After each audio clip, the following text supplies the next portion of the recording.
اب آئیے، کچھ مراسم عبودیت ہوتے ہیں، مراسم رسم کہتے ہیں کسی چیز کی ظاہری شکل کو. رہ گئی رسم ازاں روح بلالی نہ رہی، فلسفہ رہ گیا تلقین غزالی نہ رہی. یہ قرآن کا بھی ہم اسے رسم الخط کہتے ہیں، رسم الخط. اور یہ حضرت عثمان کے زمانے میں فائنل ہوا ہے کہ یہ اس طریقے سے لکھا جائے. تو عبدیت کے اظہار کے لیے کچھ رسومات ہیں، جس میں سے ایک پر گفتگو ہو چکی ہے، قنوت،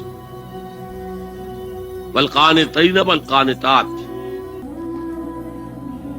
یہ جو ہے اللہ کے حضور میں چاہے ہاتھ باندھے چاہے ہاتھ کھلے، لیکن ذرا جھک کر گردن میں خم کر کے کھڑے ہونا. یہ نماز کے اندر جو قنوت ہے، یہ قنوت ہے، یہ بھی اپنی عاجزی کا اظہار ہے، عجز اور تذلل.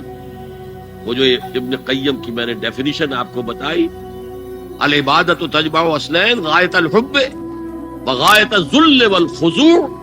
حد درجے میں اللہ کے سامنے بچھ جانا، جھک جانا، گر جانا.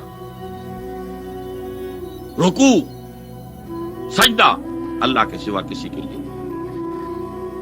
اور اس معاملے میں دین محمدی جو اپنی تکمیل کو پہنچ گیا، الیوم اکملت لکم دینکم واتممت علیکم نعمتی ورضیت لکم الاسلام دینا.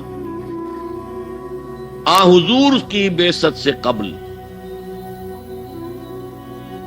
سجدہ تعظیمی جائز تھا.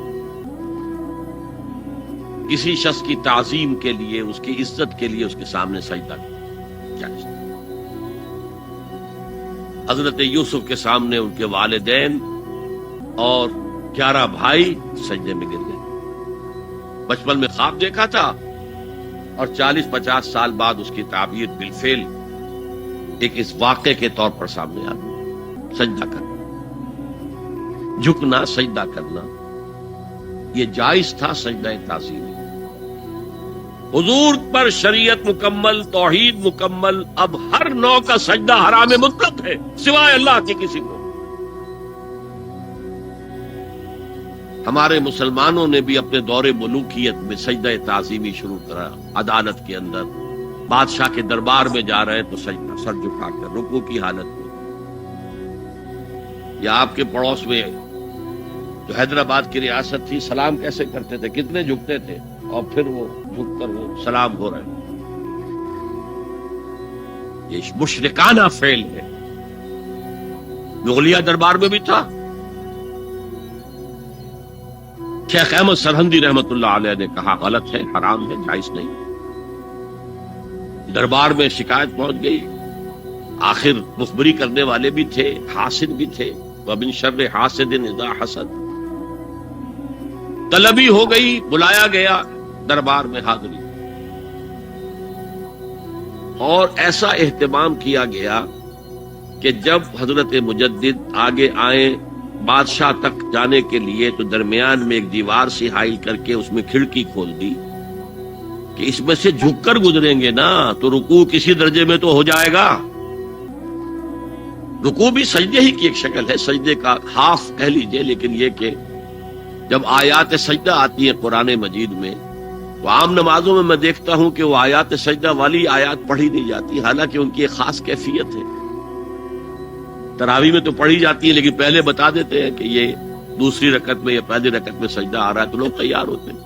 لیکن رکوع بھی اگر فوراً ہو جائے آیت سجدہ کے بعد تو اس سے بھی اس سجدے کا حق ادا ہو جائے.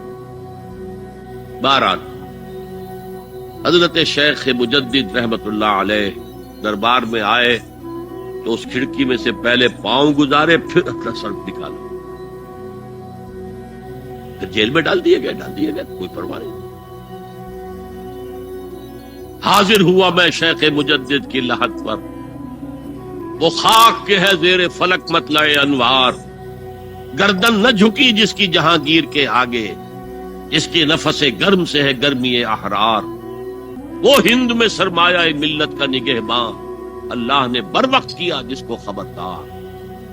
دین الہی، دین محمدی کے خاتمے کا اعلان تھا.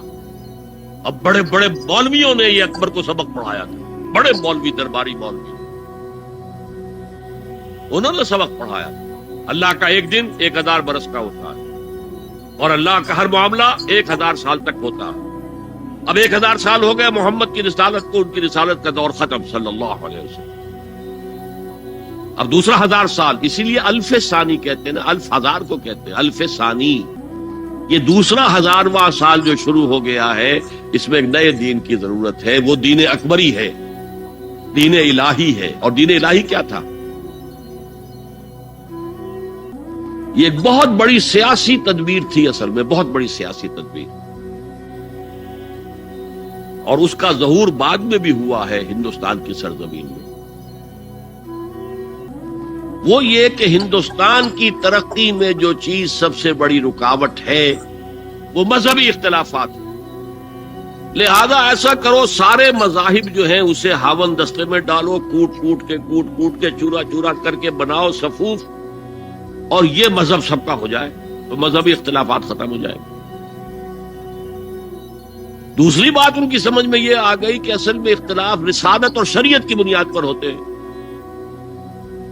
لہذا دین الہی بس خدا کو مانو، بس رسالت وغیرہ کو چھوڑو.